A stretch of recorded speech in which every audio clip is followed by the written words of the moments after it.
또 질문. 네. 네. 요거는 저희 어머님도 사실은 김자님. 저희 어머님이 예전에 이제 다니던 그 저 어렸을 때 교회에서 집사 직분까지 받으셨는데 교회를 안 나가셔요. 뭐 안 나가시죠. 저보다 연수로 따지면 더 오래되셨죠. 근데 이제 언젠가 한번 여쭤봤더니 요 문제 때. 근데 요 문제로 많이들 이제 헌금. 헌금에 대해서 너무 교회에서 강조를 하니까. 근데 이제 교회는 왜 그렇게 헌금이 많은가요? 이 헌금이 참 종류가 많잖아요. 일천본제 헌금도 있고, 그죠? 참 종류가 정말 많잖아요. 그래서 그런 거에, 근데 저희 교회는 그런 건 없는데, 헌금 얘기를 많이 하는 교회들이 한혹 있나 봐요. 저는, 제가 아는 목사님이 그런 분이 없는데, 그런 거에 좀 시험 들더라고요. 성도들이. 예. 저도 이제 그런 걸 본 적이 있어요. 뭐냐면 이제 어느 교회 가는데 헌금 봉투가 이제 종류별로 있는데 9개인가를 봤던 것 같아요. 그러니까 이제 뭐 월삭 헌금, 주정 헌금, 신방 감사 헌금, 그다음에 뭐 천열매 헌금, 그다음에 뭐 이삭 줍기 헌금, 뭐 선교 헌금, 건축 헌금 뭐 이런 식으로 해서 여러 봉투를 본 것 같기는 하거든요. 근데 헌금에 있어서 가장 중요한 건 뭐 같아요, 집사님? 중요한 그 마음. 자발적인. 그쵸. 자원하는 심령이죠. 자원하는 심령. 그래서 이제 아까 말씀하셨으니까 그전에는 11조 헌금을 전혀 못 하셨는데 지금 이제 저희 교회 이제 다니시면서 이제 지금 2번을 하셨다고 말씀하셨는데 그럼 제가 한번 여쭤볼게요. 누가 11조 헌금 좀 하라고 얘기를 했던가요? 아니 뭐 최근에는 그런 얘기는 전혀 들은 건 없고 그냥 본인이 이제 11조는 꼭 해야겠다라고 그냥 생각이 들어요. 사실 저는 저게 굉장히 중요한 것 같아요. 그래서 예를 들어서 이런 분들이 있어요. 두려움 때문에 하신 분이 있어요. 11조는 하나님의 것인데 말라기에 나오거든요. 하나님 것을 도둑질하는 거다. 이게 나와요. 그래서 혹시라도 내가 이 헌금을 안 드리면 나에게 굉장한 불이익이 올까봐 두려움에 하시는 분들이 있어요. 그 하나님 과연 기뻐하실까라는 생각이 들어요. 우리 하나님은 그런 하나님이 아니신데. 네, 그래서 예를 들어서 11조 헌금에 대한 먼저 말씀을 좀 드리면, 그러니까 나의 모든 것이 주님의 것이라는 것을 인정하는 헌금이 11조 헌금이거든요. 인정하는 것이 11조 헌금이고, 그러니까 사실 신앙은 헌신이 들어가야 신앙이잖아요. 근데 저는 그 헌신 중에서 제일 쉬운 게 저는 물질을 드리는 것 같아요. 예를 들어서 하나님이 진짜 지금 아프가니스탄이 너무너무 힘들고 어렵잖아요. 살아가는데 아들 진철아, 아프가니스탄에 네 생명을 좀 드릴 수 있겠니? 저는 드릴 수 있죠. 대단합니다. 그러니까 사실은 생명을 원하셔도 사실은 우리가 드려야 되는 게 신앙이잖아요. 어떤 헌신을 요구하셔도 저 오지에 가서 네가 선교사로 좀 순종할 수 없겠니? 그러면 우리가 해야 되는 게 우리의 신앙인의 모습인데, 근데 이제 사실은 10분의 1을 드리는 게 그러한 훈련도 되면서도 최소한의 저는 신앙의 모습이라고 생각을 하거든요. 근데 그럼에도 불구하고 목사님이 그걸 가르쳐야 되는 건 맞는 것 같아요. 그런데 그거를 강요한다고 해서 하면 그게 기쁨의 11조가 안 되잖아요. 그러니까 두렵거나 혹은 이런 분도 있어요. 좀 죄송합니다. 좀 속된 표현에서 돈 놓고 돈 먹기식의 그런 것도 있더라고요. 그래서 이렇게 많이 드렸으니까 많이 주시겠지. 뭐 이런 식으로. 근데 그것도 좀 저가 좀 아닌 것 같고, 그래서 헌금에 있어서 가장 기본적인 게 자원하는 심령으로, 기쁨으로 드리는 걸 하나님이 가장 기뻐하지 않으실까. 그리고 한국 교회가 제가 예전에 말씀드렸지만 전 세계에서 규모로 가장 큰 교회, 세계에서 건물 사이즈로 1등부터 10등까지 중에서 6개인가 7개가 한국에 있거든요. 한국 교회가 사실은 너무 건축에 대한 그런 게 좀 많이 좀 과하게 있지 않았나라는 생각이 좀 들긴 해요. 그래서 근데 이제는 목사님들도 많이 생각이 좀 바뀌셨고, 그래서 저희 교회 같은 경우는 이제 뭐 감사헌금, 그 다음에 11조 헌금, 그 다음에 이제 그 선교헌금, 아이들을 돕기 위한 딱 3가지 종류만 있는데, 그런데 그러니까 헌금에 있어서는 그러니까 시험이 들거나 부담이 되면 조금 기다려주는 게 맞긴 하는 것 같고, 그러나 목사님이 정확하게 알려주신 거는 필요한 것 같아요. 이게 왜 원리가 왜 11조가 뭐고 지금 말씀하신 것처럼 그런 거에 대한 이제 그 내용을 좀 배우면 물론 근데 성경 공부 시간에 배웠을 것 같긴 한데 이게 이제 너무 좀 강요 당한다라는 느낌으로 이게 그런 얘기를 들었다 보니까 아마 이런 부분에 상처를 받고 뭐 이런 분들이 많지 않을까. 그러니까 이제 옛날에 부흥회 같은 거 많이 하면 이제 부흥사님들이 그런 얘기를 많이 했죠. 뭐 누구 일어나 보세요 해가지고 저분이 뭐 11조 얼마를 드렸는데 뭐 감사를 얼마를 했는데 사업이 뭐 어떻게 됐어요. 뭐 이런 식으로 하니까 이제 그런 식의 좀 있었는데 이제는 이제 그런 거는 좀 시대가 지나가지 않았나 생각도 들고 그래요. 자, 그러면 이제 마지막입니다. 이거는 네. 사실 제가 그 되게 옛날부터 갖고 있었던 이제 술에 대한 건데. 술. 네. 술, 담배. 네, 담배는 제가 안 피니까 뭐 담배에 대해서는 관심 없고요. 근데 이제 그 술에 대해서는 이제 저도 지금 성경을 읽으면서도 보면 구약 시대에서는 아주 저기 포도주도 잘 마시고 먹고 마시고 즐거워 이런 것도 많이 나오고 또 이제 신약으로 가면 예수님께서도 세례 요한은 안 먹고 안 마셨더니 뭐라고 그러고 그럼 나는 또 먹고 마시니까 술꾼이라고 얘기를 한다더라 뭐 이런 말씀도 좀 있고 성경에 물론 저도 보니까 사도 바울께서 술 취하지 말라 이렇게는 쓰셨더라고요. 근데 그렇게 꼭 술이 죄다. 이런 것까지는 아니지 않나. 네, 라는 생각을 갖고 한번 질문을 드립니다. 근데 일단 우리 성욱이 형이 막걸리 좋아하잖아요. 술을 자주 먹잖아요. 예. 그렇죠. 자주 먹죠. 네, 거의 뭐 매일 제 생각에 먹다시피 매일 하는데 아닙니다. 매일 아닙니다. 거의 뭐 그래도 이틀에 하루 이틀 쉽니다. 그러니까 많이 먹으니까 아무래도 이런 게 좀 듣고 싶은 얘기가 있는 것 같아요. 먹어도 된다는 얘기를 좀 듣고 그건 아닌데. 저는 먹으면 안 된다라는 얘기는 없다. 그러니까 술 마시는 건 죄다. 라고 성경에는 나는 못 찾았다. 못 찾았다.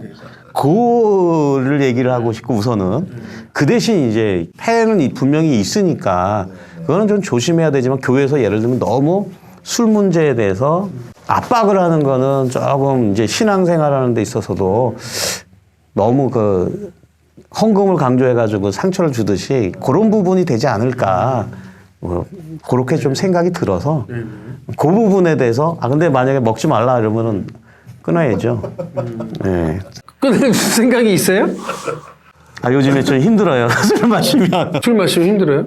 힘들어졌어요. 네, 이제 나이도 아마 저도 마시면 그냥 조금만 마시고 끝내는 스타일은 아니어서 막걸리에 그냥 마시면 2병 마셔요. 2병 마시면 어떻게 되시는 거예요? 요즘엔 그냥 잡니다. 그래요? 그러니까 저는 뭐 예를 들면 술버릇으로 치면은 깨끗한 건데 제 스스로는 잠들어 버리니까 그 시간이 만화에서 주인공이 술을 안 마셔요. 안 마시는 걸 보고 이제 주변에서 너 왜 술을 안 마시냐 그랬더니 술이 내 정신을 지배하는 게 싫어가지고 안 마신다고 그러더라고요. 근데 그 만화를 보면서 조금 찔리는 게 있었거든요. 지금은 사실은 술 취하면 술이 나를 지배를 하는 게 느껴지긴 해요. 그래서 술을 안 먹어야 되는데 내가 그동안 워낙 많이 좋아하고 많이 마셨기 때문에 이제 절주를 좀 해야겠다 이런 생각은 있고 절주를 좀 하기는 하는 편이고 근데 어쨌든 간에 근본적으로는 성경에 술은 죄다. 마시면 절대 안 된다라는 그런 게 있습니까? 집사님은 우리 감독님의 질문에 대해서 뭐라고 말씀해 드리고 싶어요? 이거 다 아실 것 같은데 제가 봤을 때는 그러니까 아무튼 죄는 아닌데 그래서 외국 서양에서는 다 먹는다 하더라고요. 그 크리스찬들도 자유함으로. 근데 아까 얘기했다시피 사고 치고 하는 게 보면 연예인들도 사건이나 뭐나 다 술이 연관이 돼 있더라고요. 보통 운전이든 뭐든 술이 참 그렇게 이성을 잃게 하고 판단을 흐려지고 그런 게 위험한 게 있어서 술은 정말 마시지 마라. 전 이건 아닌데 좀 가능한 한? 정말 절제하면서 마실 수 있으면 예, 괜찮은 것 같긴 해요. 그래서 근데 그게 참 절제라는 게 않죠, 어렵잖아요. 사실. 너무 어렵잖아요. 예. 제가 한번 여쭤볼게요. 대부분의 저런 질문들을 하시는 분들은 술을 드시는 분일까요? 안 드시는 분일까요? 드시는 분들이 이제 드시고 싶어서 예. 싶은데 정당성을 얻고 싶은 거예요. 그것도 목사님에게. 아, 그럼요. 뭐 한두 잔이야. 뭐 괜찮죠. 뭐 이 말씀을. 저는 그건 아닙니다. 내가 예수님을 만나서 구세주로 믿고 하나님의 아들로서 살면 기쁨인데 기뻐야 되는데 왜 자꾸 억압을 해가지고 불편하게 하냐. 조금 그런 관점으로. 예. 요거는 그러면 명확하게 만약에 이제 성경에 제가 못 찾았다고 했는데 이제 그런 그 어떤 술이 주는 폐 때문에 그럴 수도 있다라는 어떤 그거 말고 그러면 이제 사실 제가 성경에 나오는 거 다 읽으면서 못 지키는 건 많지만 그래도 어쨌든 요건 죄구나 싶으면 뭐 예를 들면 음란이라든가 또는 뭐 그 도둑질이라든가 거짓말이라든가 이런 거는 이제 명확하게 하지 마라. 죄다라고 하니까 그러면 그런 건 없애려고 따라가려고 이제 바꾸잖아요. 근데 이제 그런 부분에 있어서의 이 술은 좀 명확하게 내가 못 찾았지만 있는 건지 일단 그게 궁금하고. 그러니까 이제 일단 우리가 이렇게 좀 접근을 하면 좋을 것 같아요. 뭐냐면 예를 들어서 뭐 독일 교회를 한번 예를 든다 그러면 종교개혁이 일어났던 교회고 하니까 독일 교회에서는 술 문제가 이슈가 될까요? 안 될까요? 안 되죠. 물처럼 마시니까. 거기는 아예 안 돼요. 술 문제가 아예 이슈 자체가 안 되고 질문이 안 되는 거예요. 그러니까 우리식으로 하면은 밥을 먹어도 될까요? 안 될까요? 뭐 거의 그 정도 차원인 거예요. 근데 한국에서는 예를 들어서 만약에 여러분이 어디 길 가다가 제가 그 맥주를 마시는 걸 봤어. 그럼 소문이 날까요? 안 날까요? 전 같이 마실 것 같은데. 그래서 야, 드디어 목사님도 우리 편이야. 그러면서 이제 근데 한국에서는 이게 이슈가 되거든요. 그리고 이제 목사 안수 받을 때 그거를 다짐을 받아요. 대부분의 모든 교단들이 이제 다짐을 받거든요. 근데 아까 우리 이제 이성 감독님 말씀하시는 것에서 거의 다 답이 나오긴 했어요. 뭐냐면 그러니까 우리나라의 초창기에 복음을 전해주셨던 선교사님 중에 마펫 선교사님이라는 분이 있어요. 근데 그분이 이제 한국을 너무너무 사랑하셔서 이름도 한국식으로 바꿨어요. 마포 삼열. 그러니까 마펫 사무엘인데 사무엘이 이제 한자 음역하면 삼열이 되거든요. 그래서 이제 마포 삼열 이렇게 이제 한국식으로 이름도 지으시고 한국을 굉장히 사랑하셨던 분인데 그 이제 복음을 전하면서 성도들이 많이 생겼는데 김 씨라는 청년이 있는데 너무너무 신앙이 좋은 거예요. 우리 교회 기둥으로 키워야 되겠다 했는데 어느 날 봤더니 완전히 막 길바닥에 널브러져 있고 마누라도 막 두들겨 패고 막 이런 분들. 근데 또 낮에 보면 그렇게 멀쩡할 수가 없는 거예요. 그래갖고 근데 그 모습들을 굉장히 많이 본 거예요. 선교사님들이. 그래서 그 당시 우리나라에 있던 선교사님들이 한 자리에 다 모였습니다. 그래서 결정을 했어요. 한국에 복음이 설사 실패하려 한이 있더라도 우리가 이것은 정확하게 짚고 넘어가야 되겠다. 그래서 거기서 결정한 게 뭐냐면 주초 금지예요. 술과 담배를 금지한다. 왜냐하면 아까 말씀하신 것처럼 한국 사람은 끝까지 가거든요. 1차, 2차, 3차 끝까지 가요. 꼭지가 돌 때까지. 그러니까 옛날부터 그랬나 봐요. 그러니까 끝까지 가는 거예요. 그리고 술이 따라가면 반드시 거기에 음란이 따라가고 기생문화가 따라가고 도박이 따라가고 옛날부터 그런 문제가 많았거든요. 그랬고 이거는 반드시 우리가 혹시 한국 땅에 조선 땅에 복음을 증거하는데 실패하더라도 이거는 우리가 확실히 하고 간다. 그래서 그게 결정이 된 거예요. 그래서 그때부터 지금까지가 한국 교회에는 술, 담배가 금지가 되어 있는 거거든요. 그러니까 그런 차원으로 좀 이해를 하시면 될 것 같아요. 그래서 아까 우리 나원 감독이 얘기한 것처럼 사도 바울이 음식 문제에 있어서 이 사람은 이제 복음 안에서 말 그대로 자유함이 있어요. 그런데 만약에 내가 돼지고기 먹는 문제로 인해서 옆에 사람이 시험이 든다 그러면 나는 이거 안 먹겠다. 그러니까 우리가 성숙한 신앙이 되면 내 개인적인 신앙의 고백으로는 나는 괜찮다고 생각을 해. 그럴 수 있다고 생각합니다. 그런데 혹시라도 이것을 인해서 누군가가 시험에 든다면 나는 안 먹겠다. 저는 그러한 자세가 더 귀하지 않나 그런 생각이 좀 들어요. 그리고 제가 갑자기 생각나는데 옛날에 김소월 선생님이 쓴 시였던가 거기에 보면 술이라는 시가 있는데 사람이 술을 먹습니다. 술이 술을 먹습니다. 술이 사람을 먹습니다. 이제 그런 내용이었던 것 같아요. 제가 기억나기로는. 그러니까 아까 우리 집사님 말씀하신 것처럼 많은 그런 사건, 사고의 다는 아니지만 대부분의 그 술이 거의 들어가 있거든요.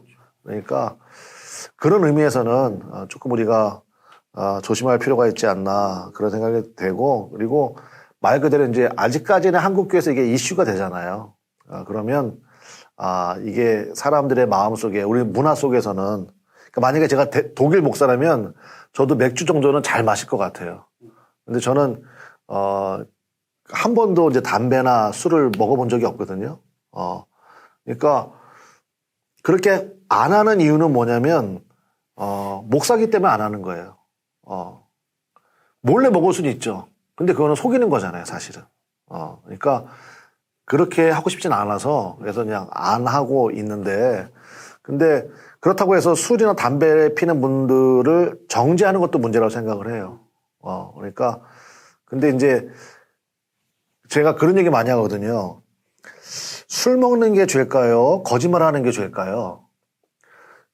죄의 비중을 따지자면 저는 그것보다 술 먹는 것보다 거짓말하는 죄가 더 크다고 생각을 하거든요. 그러니까 성경의 선언처럼 우리가 다 연약함이 있고 의인은 없나니 하나도 없도다인데, 그러니까 술 드시는 분들은 좀 줄였으면 좋겠고 제가 만약에 고민을 한다면, 그러니까 본인도 아시잖아요. 이게 나이 먹을수록 백해 부익한 건데, 근데 이제 제가 이제 이런 얘기를 하면은 제 아내가 저한테 하는 얘기가 있어요. 여보, 당신도 콜라가 몸에 안 좋은 거 알잖아. 당신도 못 끊잖아. 그러면서 당신 술 먹지 말라고 뭐 얘기할 그게 되냐. 그래갖고 할 말은 없더라고요. 저도 콜라가 몸에 안 좋은 걸 아는데 하루에 정말 제가 많이 먹을 때 하루에 2캔씩 먹었거든요. 콜라를. 그 탄산이 주는 쾌감이 있거든요. 그러니까 술 마시는 분 제가 먹어본 적 없지만 이해는 해요. 이해는 해. 또 막걸리는 또 영양분이 더 많기도 하고 뭐 그런 거 아닙니까? 그러니까 쌀로 만든 거니까. 그러니까 뭐 그런 이해는 되긴 하는데 그런데 이제 좀 줄여 나갔으면 좋겠다. 그 담배는 또 건강에 안 좋으니까 그거는 뭐 당연히 끊으셔야 되겠고. 예, 그렇게 좀 말씀드렸습니다. 저는 다 해결했습니다. 네. 질문한 거. 깔끔하게. 예. 그래서 우리 성욱이 형님이 해결이 된 것처럼 또 이런 게 궁금한 게 있었던 분들이 또 많이 있었겠죠. 그분들이 또 이거 방송 보고 많이 또 해결되고 하나님 뜻을 좀 아는 시간이 되었기를 바랍니다. 네. 자, 오늘은 우리 이성욱 감독님과 함께 했습니다. 지금까지 성경 언박싱이었습니다. 감사합니다. 네.